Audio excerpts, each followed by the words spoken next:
When a young man turns 18, he expects freedom. What he doesn't expect is to be handed his entire life in a cardboard box and told his only inheritance is a worthless, debt-ridden building in the middle of nowhere. But what he discovered inside that crumbling structure would not only expose a dark secret, but give him a reason to live. If you've ever felt discarded or underestimated, this story is for you. And if it resonates, I hope you'll subscribe and join our community, because these are the stories that need to be told. The key turning in the lock of my bedroom door was the only sound in the house. It was a sound I hadn't heard in 6 years, not since my father died and Linda, his second wife, my stepmother, had moved in. She'd had the lock removed the week after the funeral. "We don't have secrets in this family," she'd said, her smile as thin and brittle as a dried leaf. But today, on my 18th birthday, the lock was back. And it was being used to lock me out. She stood there, holding a cardboard box overflowing with the assorted debris of my childhood. A few worn paperbacks, a faded baseball glove, the framed photo of me and my dad at the Grand Canyon. My life, edited down and packed for disposal. "Happy birthday, Leo," she said. Her voice had the same flat, neutral tone she used when talking to a bank teller. "As you know, today you are officially an adult. The state no longer requires me to provide for you." I stared at the box, then at her face. There was no malice in it. That would have been easier to bear. There was just nothing. A complete and total absence of feeling. It was the same look she'd given the movers who took away my dad's favorite armchair, the one with the worn spot on the left arm where his elbow always rested. It was just an object to her, taking up space, and now, so was I. "My things," I said, my own voice sounding distant and strange. "Your things," she confirmed, pushing the box into my chest. It was heavier than I expected. "And this?" She handed me a crisp, white envelope. My name was typed on the front. No happy birthday. No with love. Just my name. A legal designation. "It's from your father's lawyer. Something about your inheritance." She let out a short, dry laugh, a sound like gravel skittering across pavement. "Don't get your hopes up. It's nothing." I clutched the envelope. A tiny, stupid spark of hope ignited in my chest. Maybe Dad had left me something. Something she didn't know about. A secret account. A safety deposit box. "It's a granary," she said, extinguishing the spark before it could even catch. "An old falling-down grain silo or something out in some godforsaken town you've never heard of. Your father bought it years ago for reasons I can't possibly imagine. It's worthless. Worse than worthless, actually. It comes with a mountain of back taxes and debt." "Consider it his final, fiscally irresponsible gift to you." She looked past me, toward the street, as if I were already gone. "The locks have been changed. My new tenant arrives tomorrow. I'm sure you'll understand. It's a matter of business." I didn't say anything. What was there to say? I was a line item in her ledger, a cost that had finally been zeroed out. For 6 years I had lived in her house, a ghost haunting the halls of my own former life. I ate the food she bought, wore the clothes she approved of, and kept my voice down. I made myself small, tried to take up as little space as possible, hoping that if I was quiet enough, she might forget I existed. I had succeeded too well. I had been successfully erased. I looked back at the front door, the polished wood gleaming in the afternoon sun. I remembered helping my dad paint it, the smell of turpentine, and the feel of his big, warm hand on my shoulder. "A man's home is his castle, Leo," he'd said, grinning, "and the door is the drawbridge." Linda stepped back and began to close the door. The drawbridge was being raised for the last time. "Good luck, Leo," she said, the words as meaningless as the rustle of wind. The door clicked shut, and the deadbolt slid home with a heavy, final thud. I stood on the sidewalk, holding a box of memories and an envelope full of debt. The sun was warm on my face, but I felt a cold that went all the way to my bones. I was 18. I was an adult. I was free. And I was utterly, terrifyingly alone. The whole world was in front of me, and I had no idea which way to turn. I looked down the quiet suburban street, the identical houses with their manicured lawns, and felt like I had been jettisoned from a spaceship into the void. There was no air to breathe. There was nowhere to go. I took a deep breath that didn't fill my lungs and started walking. I didn't know where I was going, only that I was leaving the only home I had ever known forever. That night, I spent $74 on a room at a motel by the highway, a place that smelled of stale cigarettes and desperation. The buzzing neon sign outside my window painted the peeling walls in shades of red and green. I sat on the edge of the lumpy bed, the cardboard box at my feet, the white envelope sitting on the stained pillow beside me. I was afraid to open it. As long as it was sealed, it could be anything. A mistake, a misunderstanding. But Linda's certainty had been absolute. She had a talent for being certain about things, especially when they were cruel. Finally, I picked it up. The paper was thick, expensive. I tore it open. It was a letter, as she'd said, from a law firm, Davies, Finch, and Associates. The letter was brief and formal, requesting my presence at my earliest convenience to discuss the final disbursement of the estate of the late Mr. Thomas Carter, my father. It felt strange to see his name printed like that, stripped of all life. The next morning, I found the address in a tall glass tower downtown. The lobby was all marble and hushed whispers, a world away from the highway motel.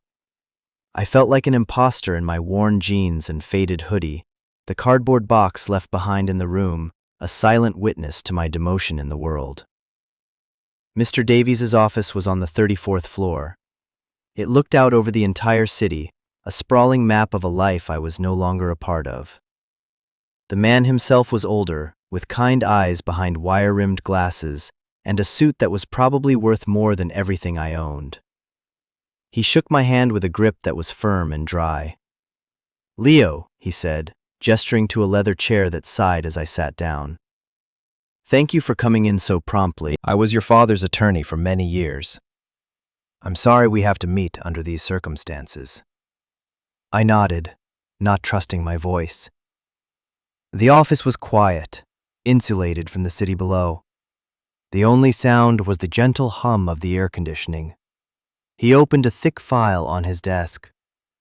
"As your stepmother may have informed you, your father's will stipulated that upon your 18th birthday, you would inherit his sole remaining asset, a property in a town called Silver Creek."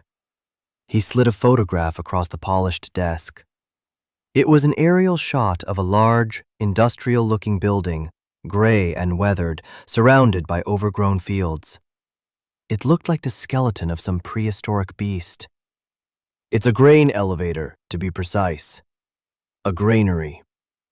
The word hung in the air. Granary.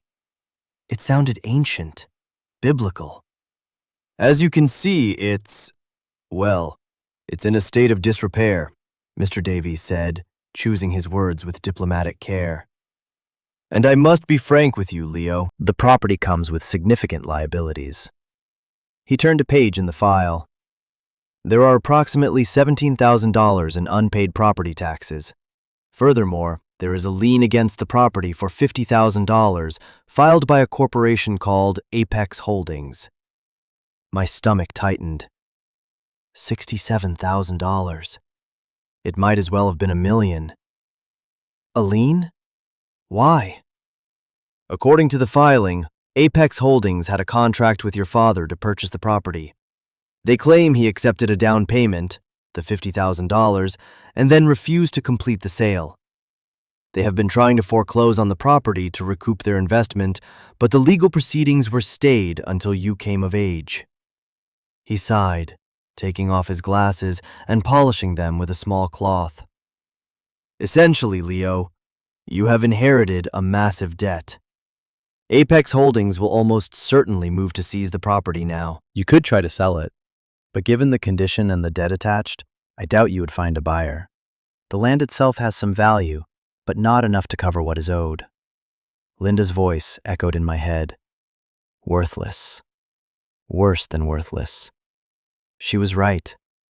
It was a trap, a financial anchor designed to drag me down. Why?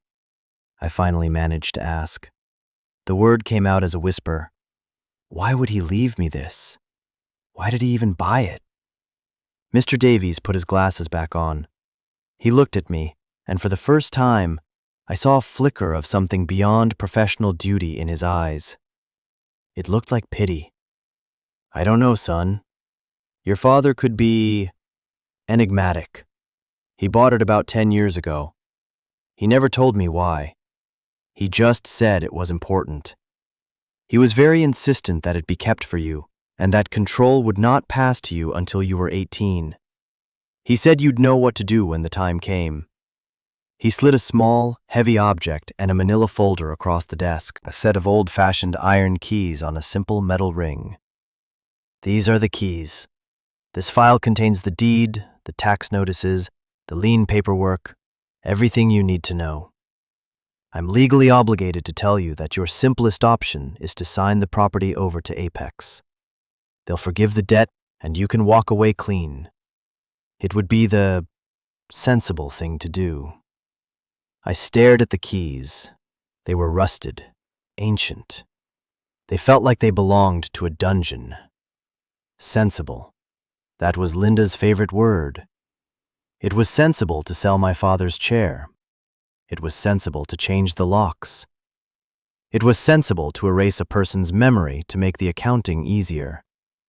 I picked up the keys. They were cold and heavy in my palm. My father had wanted me to have this. He'd said I would know what to do. It was the only thing he'd ever said to me, even indirectly, in 6 years. A message from beyond the grave, wrapped in a riddle of debt and decay. Walking away felt like betraying him all over again. I want to see it, I said, the words surprising me as much as they seemed to surprise Mr. Davies. He raised an eyebrow. Leo, it's a 3-hour bus ride to a town with a population of 400 people. There's no guarantee the building is even habitable. I don't care, I said, my grip tightening on the keys. It's mine. I want to see it. He held my gaze for a long moment, then gave a slow, deliberate nod. Very well, he said, closing the file. I'll inform Apex's lawyers that you are taking time to consider your options. But Leo, be careful. These are not sentimental people. I left the gleaming tower and walked back into the noise and the heat of the city. I had a set of keys, a folder full of problems, and less than $100 to my name. I had no home. I had no plan. All I had was a worthless building in a town I'd never heard of. It wasn't much, but it was the only thing I had left of him. And for the first time since that door had closed in my face, I felt a flicker, not of hope, but of purpose. I was going to Silver Creek. The bus station was a purgatory of sticky floors and echoing announcements. I bought a one-way ticket to Silver Creek. The man behind the counter had to look it up on his computer, his eyebrows furrowing in confusion. You sure? He asked, as if I'd requested a ticket to the moon. I just nodded, handing over a chunk of my dwindling cash. The ticket felt like a verdict. The bus sighed and hissed its way out of the city's tangled arteries, leaving the familiar skyline to shrink in the dirty rear window. I pressed my forehead against the cool glass, watching the world I knew dissolve into a blur. For 18 years, that collection of steel and concrete had been my universe. Now it looked like a photograph of someone else's life. The other passengers were a quiet, weary collection of souls, each lost in their own thoughts, their faces reflecting the passing landscape. An old woman knitting, a young man with headphones, a mother trying to quiet a restless child. We were all in transit, suspended between a place we had left and a place we had not yet reached. My own mind was a frantic buzz of questions. What was I doing? Mr. Davies was right. The sensible thing was to sign the papers and run. Take what little money I had and disappear. Start over somewhere new, anonymous. But the weight of the keys in my pocket felt like an anchor, not to the debt, but to him. My father. My memories of him were like a collection of faded photographs. His laugh, a deep rumble that made his whole body shake. The scratch of his 5 o'clock shadow when he'd kiss me goodnight. The smell of coffee and old books in his study. After my mom died, it was just the two of us. He'd seemed quieter then, more distracted, the light in his eyes a little dimmer. He was an accountant, or so Linda had always said. A boring, methodical man who dealt in numbers. But the man who bought a derelict granary in the middle of nowhere didn't sound like an accountant. He sounded like someone with a secret. The cityscape gave way to sprawling suburbs, then to patchwork fields of green and gold. The highway straightened out, a gray ribbon laid across the earth. I opened the file Mr. Davies had given me. The legal language was dense, impenetrable, lien, foreclosure, tortious interference. It was a language designed to intimidate, to make you feel small and powerless. And it was working. Apex Holdings sounded less like a company and more like a predator. The letterhead was sharp, aggressive. The name itself felt like a threat.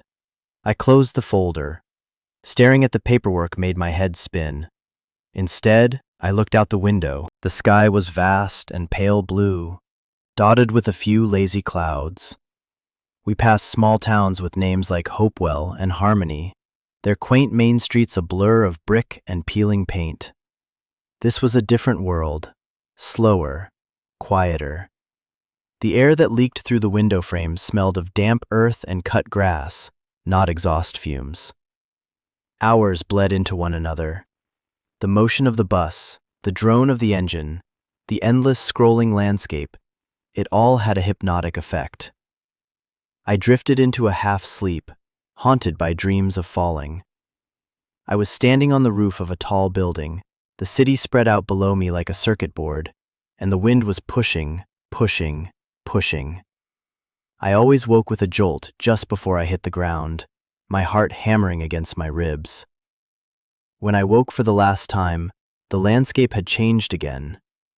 The flat fields had given way to rolling hills and dense thickets of trees. The sun was lower in the sky, casting long shadows across the road. The bus slowed, its air brakes hissing, and turned onto a smaller county road. A green sign flashed past. Silver Creek, population 412. The bus pulled to a stop in front of a small building that served as the town's general store, post office, and de facto bus station. The driver looked back at me. Silver Creek, he announced to the mostly empty bus. I grabbed my backpack, the only luggage I had, and stepped out. The bus pulled away with another sigh, leaving me alone in a cloud of diesel smoke. The silence it left behind was profound. There was no traffic hum, no sirens, no distant chorus of a million lives being lived. There was only the whisper of the wind in the tall trees that lined the road and the chirping of unseen birds. The town was one main street. A diner with a flickering neon sign, a hardware store, a small church with a white steeple. It looked like a movie set for a film about a bygone era. A few people glanced at me as I stood there, their expressions not hostile, just curious. I was a new variable in a very old equation. I walked into the general store. A bell above the door jingled cheerfully. The air inside smelled of sawdust and coffee. An older woman with kind eyes and a cascade of gray hair pinned up in a bun stood behind the counter. "Can I help you, dear?" she asked. "I'm looking for a place," I said, my voice feeling rusty. "An old granary." Her expression didn't change, but I saw a flicker of something in her eyes. Recognition, maybe even sadness. "The old Carter place," she said. It wasn't a question. "It's about a mile down that road," she pointed east. "Can't miss it, sits up on a rise. Biggest thing for miles around. She paused, her gaze softening. You must be Thomas's boy. The words hit me with an unexpected force. Thomas's boy. No one had called me that in years. To Linda, I was a dependent. To the state, I was a case file. To this stranger, in this forgotten town, I was my father's son. Yes, I said, a lump forming in my throat. I'm Leo. I'm Sarah, she said with a small smile. I knew your father. Not well. He was a quiet man, kept to himself. But he was kind. She hesitated, then added, That place has been empty a long time. Be careful out there. I thanked her and walked out, the bell jingling my departure. The sun was beginning to dip below the horizon, painting the clouds in streaks of orange and purple. I started walking east, toward the biggest thing for miles around. Toward my inheritance. Each step was heavy, laden with a mixture of dread and a strange, unbidden sense of coming home. I was walking toward a ruin, but for the first time in a very long time, I felt like I was walking toward something that was mine. The road out of town was paved for the first half mile, then turned to gravel. Dust plumed up behind my feet with every step. The air grew cooler as the sun sank, and the shadows of the trees stretched like long, dark fingers across the path. I could feel the isolation deep in my bones. There were no houses, no streetlights, just the endless fields and the darkening sky. Sarah's words echoed in my mind. Be careful out there. And then I saw it. It rose from the crest of a low hill, a dark silhouette against the fiery sunset. It was immense, far larger than the photograph had suggested. A cluster of towering cylindrical silos, clad in corrugated metal, connected by a network of gantries and chutes. Beside them stood a taller, rectangular structure, the main elevator house, its roofline a sharp, angular cut against the soft colors of the dusk. It didn't look like a building. It looked like a fortress. A monument from a forgotten age of giants. Linda had called it worthless. Standing here, looking up at its silent, imposing form, I thought it was the most magnificent thing I had ever seen. A rusty chain-link fence, sagging in places, surrounded the property. The gate was held shut with a thick, rusted chain and a heavy padlock. I fumbled with the keys Mr. Davies had given me. The second one I tried slid into the lock. It took all my strength to turn it, the metal grinding in protest, but it finally gave way with a loud crack. The chain fell to the ground with a clang that sounded unnaturally loud in the evening quiet. I pushed the gate open. It screamed on its hinges. I stepped through and was on my father's land. My land. The thought was both thrilling and terrifying. The ground was a wild tangle of weeds and overgrown grass. I made my way toward the main structure, my sneakers crunching on the gravel drive. Up close, the scale of it was overwhelming. The metal siding was rusted in great weeping swaths of orange and brown. The paint on the wooden sections was peeling away, revealing the weathered gray wood beneath. A few windows were broken, dark eyes staring out blankly. It was a place of profound neglect, a place that time had tried its best to erase. The main entrance was a huge, sliding door, big enough to drive a truck through. It was locked with a smaller, but no less formidable padlock. I found the key that fit, another iron beast, and with a groan of metal, the lock sprang open. I put my shoulder to the door and heaved. It didn't budge. I tried again, digging my heels into the gravel, my muscles straining. Slowly, grudgingly, it began to move, scraping along its track. I managed to open a gap just wide enough to squeeze through. I slipped inside and paused, letting my eyes adjust. The air hit me first. It was thick, heavy, and smelled of 1,000 things at once. The dry, nutty scent of ancient grain, the damp, earthy smell of decay, the metallic tang of rust, and over it all, the thick, velvety blanket of dust. It was the smell of stillness, the smell of forgotten time. The interior was a cavern of shadows. The last light of the day filtered through the grimy windows and gaps in the roof, creating luminous shafts of light that illuminated swirling galaxies of dust motes. It was like being inside a great, hollow cathedral. The space was vast, soaring up into darkness. All around me was the silent, skeletal machinery of the granary's former life. Conveyor belts snaked across the floor, their rubber cracked and brittle. Chutes and pipes descended from the invisible ceiling like the tentacles of a giant squid. Everything was covered in a thick, soft layer of gray dust. I took a few tentative steps forward, my footsteps echoing in the immense silence. I ran my hand along a steel girder. It was cold and solid. This place had been built to last. It had purpose. It had strength. I knew I needed to be methodical. If there was anything here, any answer to the question of why, it wouldn't be sitting out in the open. There were a series of smaller rooms off the main floor. A break room with a single overturned chair, a restroom with a cracked sink, and at the far end, an office. The office door was ajar. I pushed it open. It was a small, cramped room with a single window looking out over the fields. There was a metal desk, a filing cabinet, and a chair, all coated in the same uniform layer of dust. I ran my finger across the desk, leaving a clean streak. I opened the drawers. They were all empty. The filing cabinet was also empty, its drawers hanging open like mouths in a silent scream. A sense of despair began to creep in. Maybe Linda was right. Maybe it was just a building, a useless, empty shell.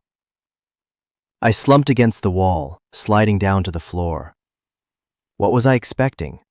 A treasure map? A hidden safe full of gold? I was a fool, a kid chasing a ghost. My eyes scanned the room, listless. Then I saw it. Tucked away in the darkest corner, partially hidden under a pile of stiff, dusty tarpaulins, was the corner of something dark green and metal. My heart gave a little jump. I crawled over and pulled the tarps away. It was a footlocker, a heavy military-style steel box with sturdy latches and a circular lock in the center. It was heavy. I tried to lift it, grunting with the effort. Whatever was inside had weight. It was locked. Of course, it was locked. I checked the ring of keys Mr. Davies had given me. None of them were small enough to fit the lock. My brief flare of hope sputtered out, leaving me in the dark with a locked box and 1,000 unanswered questions. The frustration was a physical thing, a hot, tight knot in my chest. I kicked the footlocker. The only result was a sharp pain in my toe and a dull clang that echoed through the silent granary. I was so close. The answer, I was sure of it, was inside this box. But it was sealed. Another one of my father's secrets, locked away from me. I paced the small office, my mind racing. Where would he hide a key? He wasn't a man who did things by accident. Everything he did, Mr. Davies had said, was deliberate. I thought back to my childhood, to the house before Linda. My father had a habit of playing little games with me. He'd hide my birthday presents and give me clues. Think like a magpie, he'd say. They like high places, shiny things. It was a long shot, a memory from another lifetime, but it was all I had. I started searching again, not for the key itself, but for a hiding place. I ran my hands along the tops of the empty filing cabinets. Nothing but dust. I checked the windowsill. Nothing. I looked up. The single light fixture was a bare bulb hanging from a cord, thick with cobwebs. It seemed unlikely. My eyes fell on the doorframe. It was simple, unadorned wood. On a whim, I reached up and ran my fingers along the top edge, the part no one would ever see or clean. My fingers brushed against something small and metallic. My breath caught. I carefully worked it out from under a thick layer of grime and dust. It was a key. A small, tarnished brass key, the kind you might use for a diary or a small jewelry box. It looked impossibly small and fragile, but it was the only hope I had. I knelt before the footlocker, my hands trembling slightly. I wiped the key on my jeans and slid it into the lock. It fit. With a deep breath, I turned it.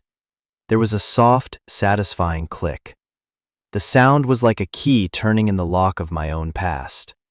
I lifted the latches and slowly, reverently, raised the heavy lid. The air that wafted out was dry and smelled of old paper. There was no gold, no stacks of cash. My first feeling was a sharp pang of disappointment. But then I saw what was inside. Neatly arranged, side by side, were two things. The first was a stack of thick envelopes, at least a dozen of them, tied together with a piece of simple twine.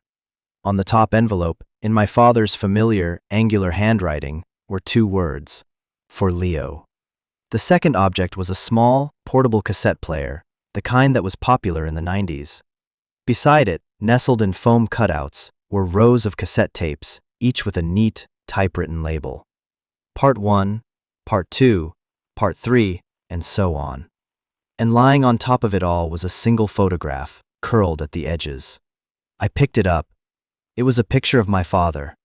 He was younger, maybe in his early 30s, with a wide, unguarded smile I hadn't seen in years. He was standing in front of this very granary. But it wasn't the derelict ruin I was sitting in. It was clean, the paint was fresh, and the sign above the door read, Carter and Son. He was looking not at the camera, but at the building, his expression a mixture of pride and fierce determination. And in that moment, I knew. The accountant's story was a lie. This place, this building, was the real story. My hands shook as I picked up the cassette player. It felt impossibly ancient. I found the tape labeled Part 1 and slotted it into the machine. I pressed the play button. There was a hiss, a click, and then his voice. Leo. The sound of it, so clear, so close, was a physical shock. I hadn't heard his voice in 6 years, and my memory of it had been a faded echo. But this was him. Younger, stronger, more vibrant than the quiet, sad man I remembered from his last few years. His voice filled the small, dusty office, chasing away the silence and the ghosts. Leo, he said again, his voice thick with an emotion I couldn't name. If you are listening to this, then I am gone. And you are 18, and you have found your way here. I am sorry. I am so sorry for all of it. For leaving you. For the years you've had to spend in that house. For everything. He paused, and I could hear him take a deep, ragged breath. I sat frozen, clutching the cassette player, the plastic cool against my skin. There are things you need to know, he continued. Things I could never tell you. Linda told you I was an accountant. That was a story, a cover. It was safer for you to believe it. The truth is, I was an investigative journalist. I wrote about things powerful people wanted to keep hidden. And that's what brought me here, to Silver Creek. He told me the story. 10 years ago, he'd gotten a tip from a source inside a massive corporation called Apex Holdings. They were a development company on paper, but their real business was waste disposal. Toxic waste. They would buy up cheap, rural land, often through coercion or by creating financial hardship for local farmers, and then use it to illegally bury chemical byproducts from industrial manufacturing. It was cheap, it was untraceable, and it was poisoning the earth and the people who lived on it. Silver Creek was on their list, my father's voice explained, low and intense. They were trying to buy up all the land around the old railway spur. This granary was the linchpin. It's the biggest single parcel of land, and it has the old rail access. They needed it to complete their grid. So I got here first. I bought it. Not as a journalist, but as a private citizen, using the money your mother left us. It was a wrench in their machine. A big, ugly, immovable object right in the middle of their plans. He had come here not to hide, but to fight. He used the granary as his base of operations, collecting evidence, taking soil samples under the cover of darkness, interviewing locals who were too scared to speak on the record. The photo of him, smiling in front of the Carter and Son sign, wasn't a memory of a failed business. It was a declaration of war. He was claiming this ground. For me. For the future. But they found out who I was, he said, his voice dropping. The threat started. First legal, then not so legal. I knew I was putting you in danger. That's when I met your mother. She was a local activist, fighting Apex on another front. We fell in love fighting the same monster. After she was gone, I tried to get out. I tried to just be a father. But Apex doesn't let go. They have long memories. The tape clicked off. The abrupt silence was jarring. My mind was reeling. My father, a hero, a fighter. The quiet, boring man Linda had described had never existed. He was a fabrication, a shield designed to protect me. And the granary wasn't a worthless piece of junk. It was a fortress. It was his last stand. I looked around the dusty office, at the peeling paint and the grimy windows, and for the first time, I saw it through his eyes. This wasn't a place of failure. It was a place of incredible, heartbreaking courage. And he had left it to me. The weight of that realization was heavier than any debt.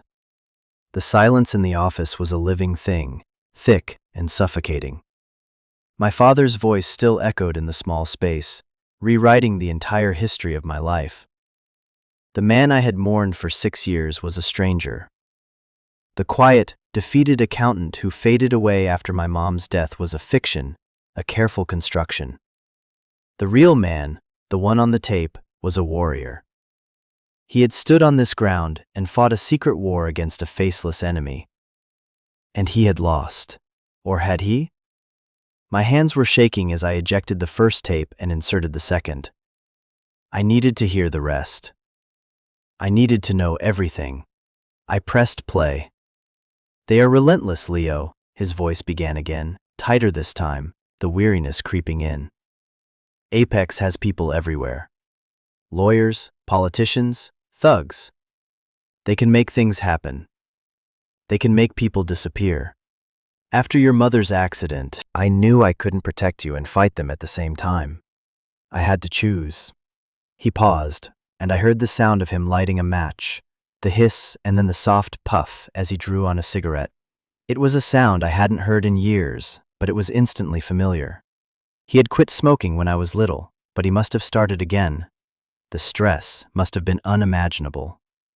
I created the fiction, he said. I became Thomas Carter, the boring widower, the middling accountant.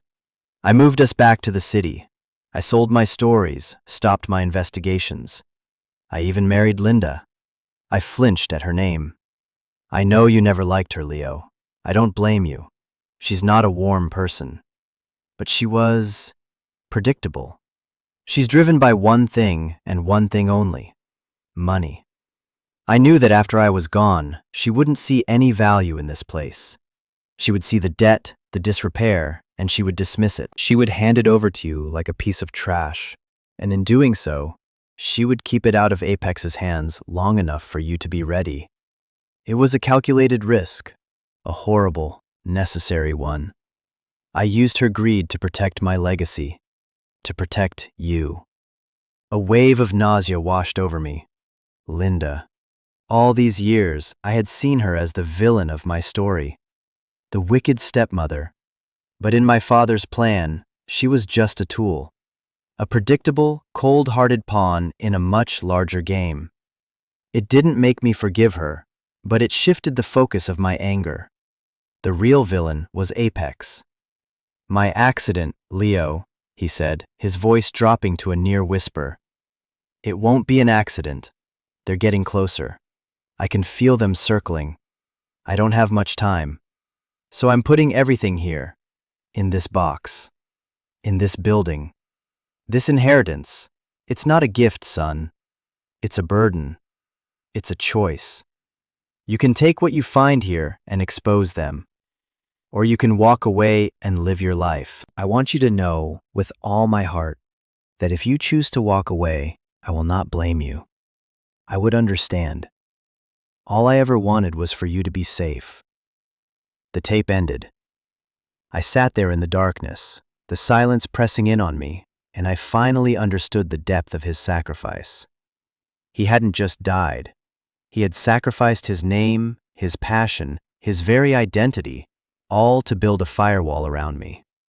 He had built me a life of boring, suburban safety on a foundation of his own secret suffering. And he had engineered his own legacy to look like trash so that it might one day reach my hands. The weight of it all came crashing down. The grief for the father I never knew, the anger at the injustice of it all, the terrifying scale of the choice he had just laid at my feet. It was too much. A sob escaped my throat, a raw, ragged sound that was torn from the deepest part of me. And then another, and another. I curled up on the dusty floor of that forgotten office, clutching the cassette player like a holy relic, and I wept. I cried for the little boy who lost his dad. I cried for the young man who had just found him again, only to lose him once more. I cried for his loneliness, for his fear, for the impossible choice he had to make. And I cried because I was so tired of being alone.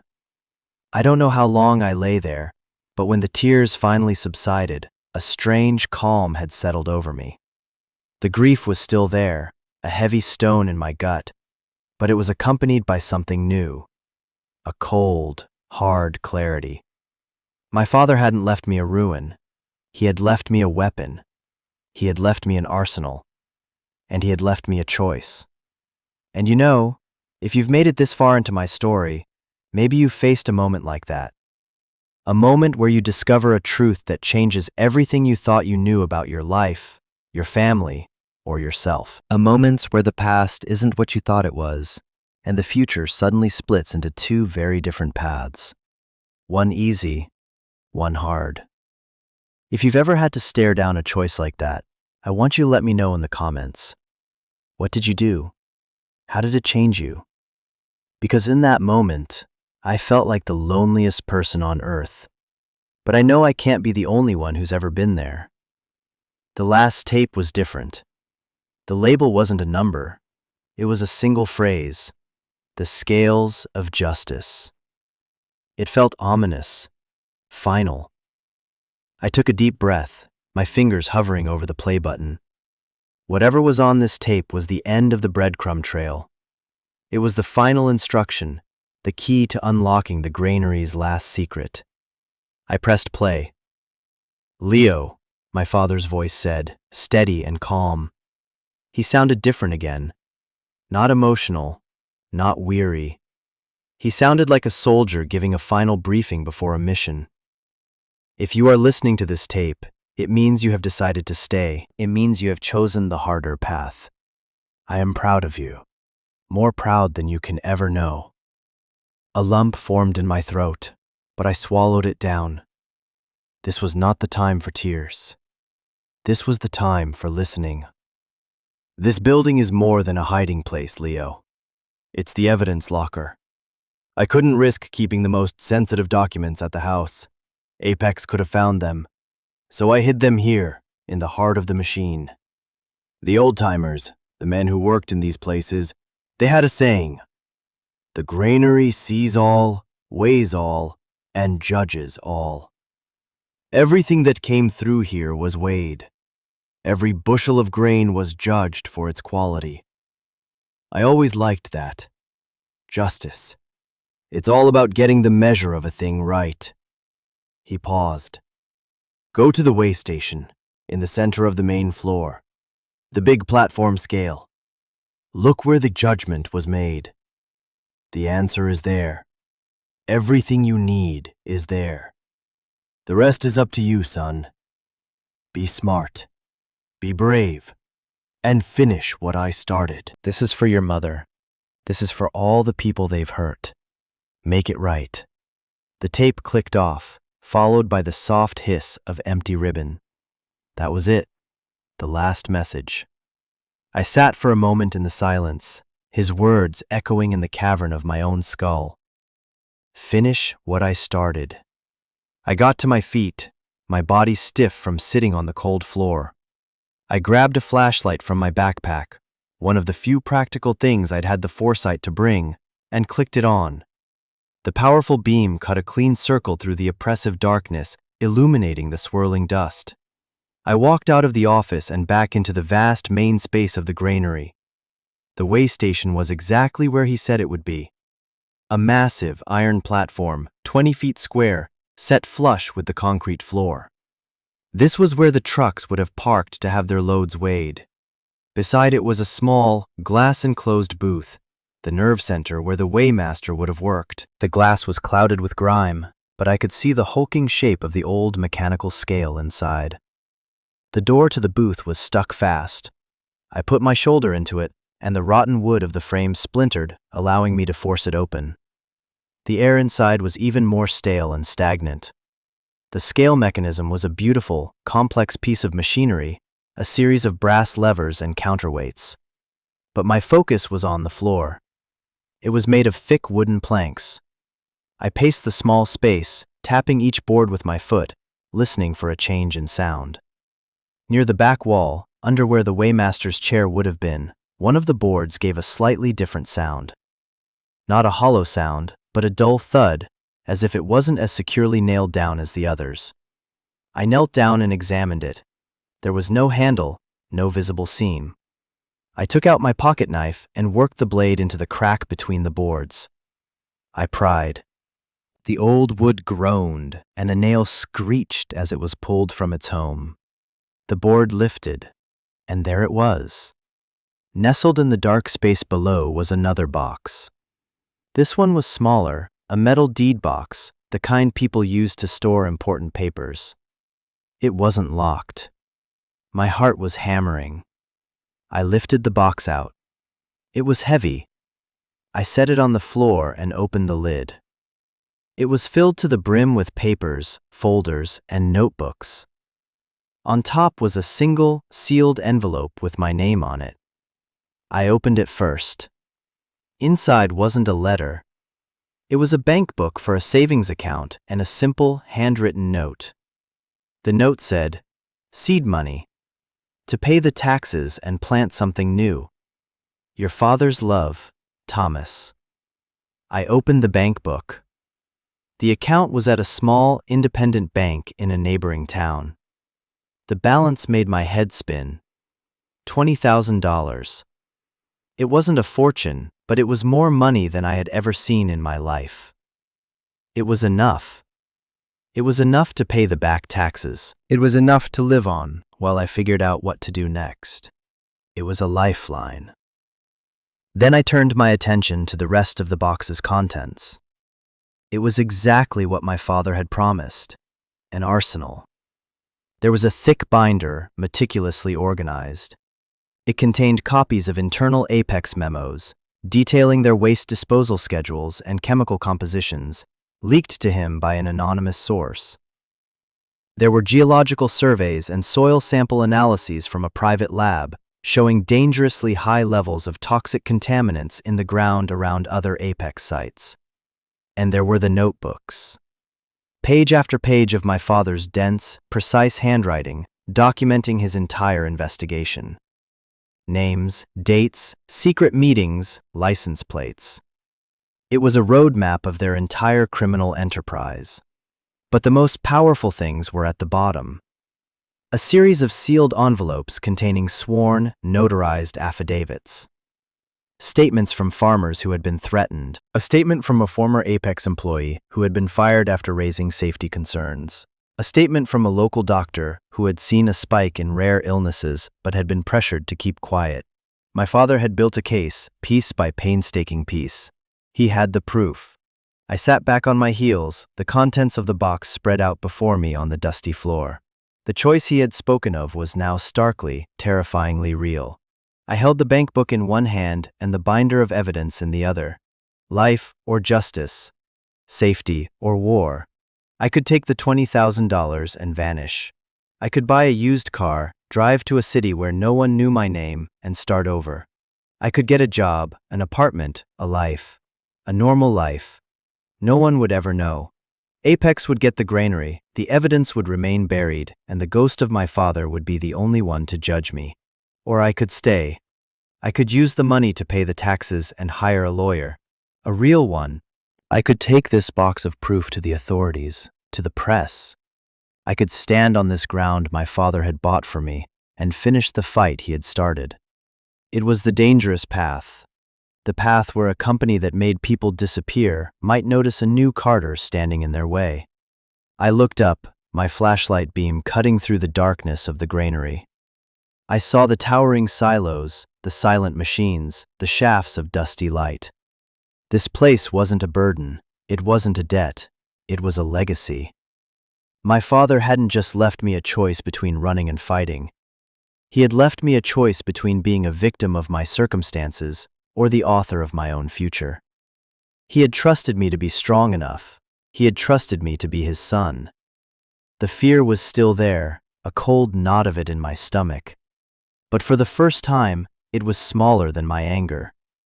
It was smaller than my love for the man I was only just getting to know. I closed the box, a new and unshakable resolve settling over me. I wasn't going to run. I was home, and I was going to fight for it. The next morning, I woke up stiff and cold on the office floor. But for the first time in years, I woke up with a clear sense of purpose. The first order of business was survival. The second was war. I walked the mile back into town, the deed box heavy in my backpack, the bank book tucked securely in my inside pocket. My first stop was the general store. Sarah was behind the counter, just as she had been the day before. She gave me a long, searching look. "You stayed the night out there," she said. It wasn't an accusation, just a statement of fact. "It's my place," I said, and the words felt good. Solid. I bought what I needed. A sleeping bag, a camping stove, a lantern, a cooler, and enough non-perishable food to last a week. I also bought work gloves, a heavy-duty broom, trash bags, and a bucket. As Sarah rang up my purchases, her curiosity finally got the better of her. "What are you planning to do with that old place, Leo?" she asked gently. "I'm cleaning it up," I said. "I'm staying." A slow smile spread across her face. "Good," she said, her voice warm. "It's about time someone showed that place some love. Your father would be happy." Her simple words of encouragement felt like a blessing. I paid for everything with a few of the precious $100 bills from the seed money, feeling the thrill and terror of spending what felt like a fortune. An old man sitting by the stove, who I hadn't even noticed, spoke up as I was leaving. "If you need a hand with any of the old machinery, son, you let me know. Name's Earl. I worked in that granary for 30 years before it shut down." He tipped his head, his eyes twinkling under the brim of a worn baseball cap. I thanked him, my heart swelling with a strange new feeling. I wasn't entirely alone here. The work was brutal. The first task was to make the office habitable. I swept out decades of accumulated dust and grime. The dust was so thick it was like shoveling gray snow. I scrubbed the floor, washed the single window until it gleamed, and set up my meager camp. It wasn't much, but it was mine. It was a start. Then I moved on to the main floor. The sheer scale of the task was daunting. It was like trying to clean a canyon with a toothbrush. But I started in one corner and worked my way out. I swept up piles of debris, bagged up old trash, and began the monumental task of clearing the floor. The physical labor was cleansing. With every swing of the broom, with every bag of trash I hauled outside, I felt like I was clearing away not just the physical neglect, but the emotional debris of my own life.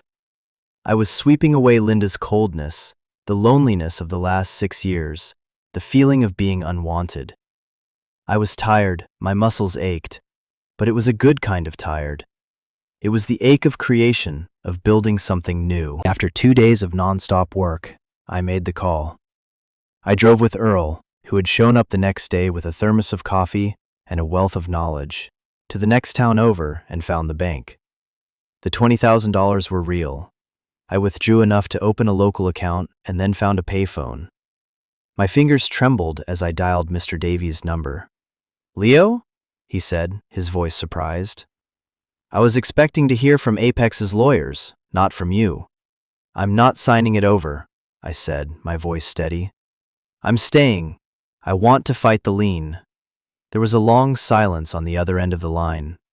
I could almost hear the calculations running through his head.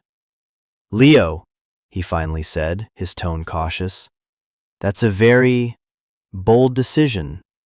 A lien of this size against a company like Apex. It will be a long and expensive fight." "I know," I said, "and I have information, evidence. My father left it for me." I didn't go into detail over the phone, but I told him enough. I told him about the box, the documents, the affidavits. Another long pause. This time, when he spoke, his voice was different. The professional caution was gone, replaced by a spark of something else. Excitement. "My God," he whispered. "He actually did it.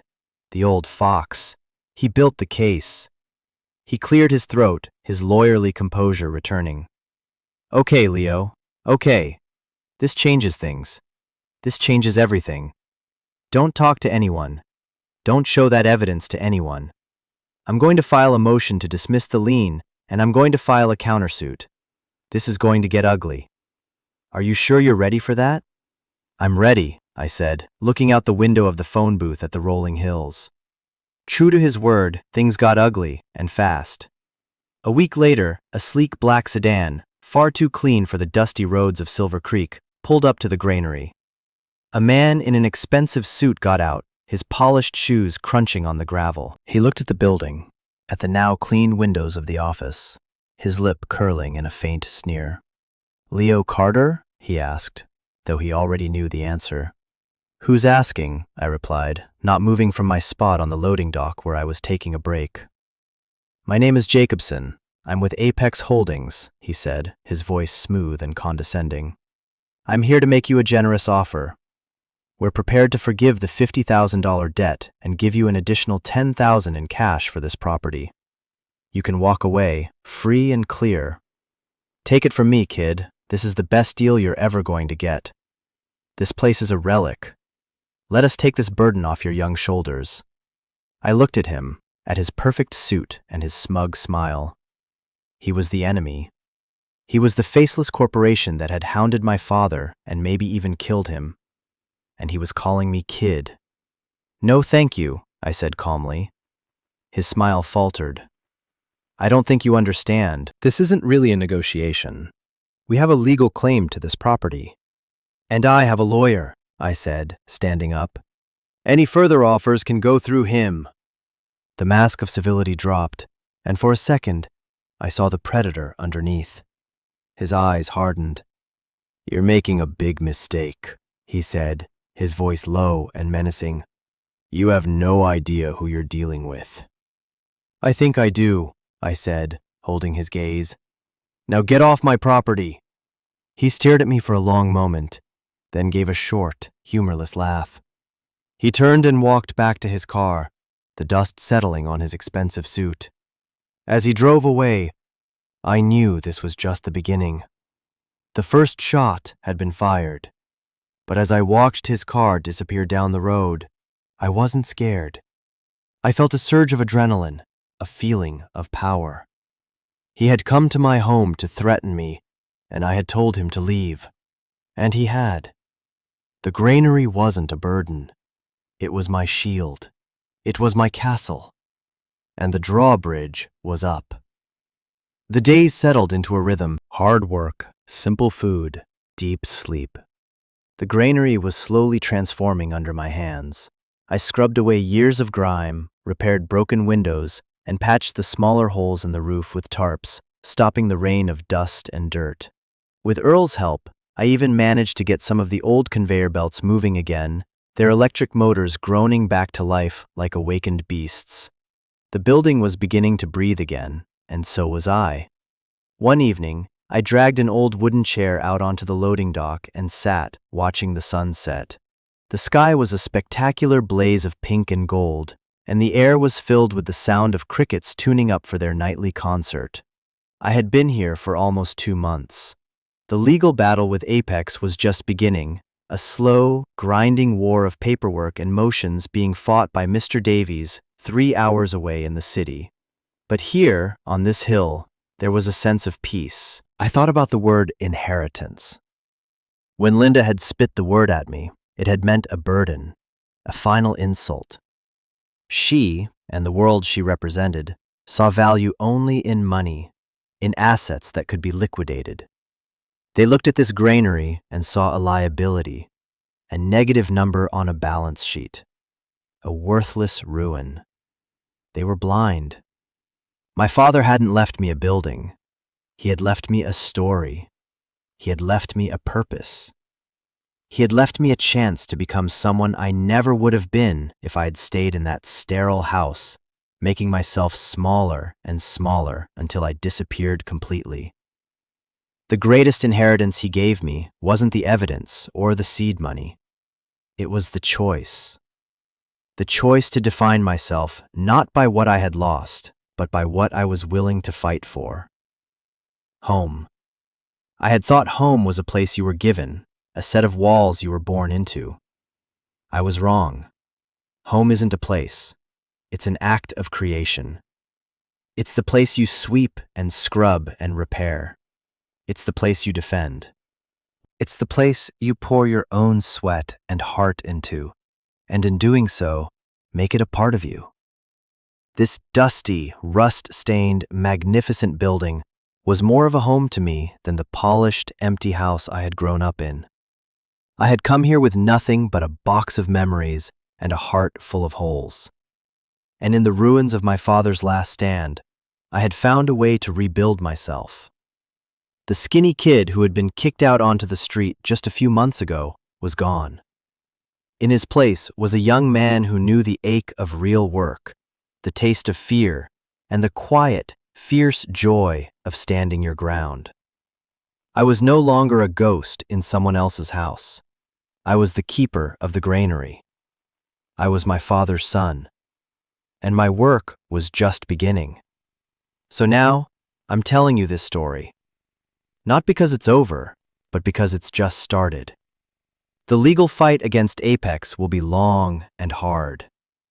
There are days when the fear creeps back in, when I feel the weight of what I've taken on. But then I look at this building, standing strong against the sky, and I remember what it stands for. It's a testament to the idea that some things are worth more than money. Truth, justice, a father's love. We all inherit things in this life. Sometimes it's money or property, but sometimes it's a story that needs a new ending. Sometimes it's a wrong that needs to be made right. And sometimes, the most valuable inheritance is the one that looks worthless to everyone else. It's the broken down thing that teaches you how to be strong. It's the abandoned place that teaches you how to build a home. My father gave me a second chance. He hid it inside this granary, waiting for me to find it. And it saved me. Not by giving me wealth, but by giving me a purpose. I want to ask you, what has saved you? What worthless, forgotten thing in your life turned out to hold the most value? It could be a piece of advice, a memory, a promise you made to someone. I want you to share it in the comments below. I read every single one, because this channel isn't just about my story, it's about all of ours. It's a community for people who know that the deepest truths are often found in the most unexpected places. If this story meant something to you, if you believe in second chances and fighting for what's right, I hope you'll subscribe and join us. Because there are more stories to tell. The fight for the granary is far from over. Thank you for listening. And remember to look closer. The things that look like they're falling apart are sometimes the only things holding us together.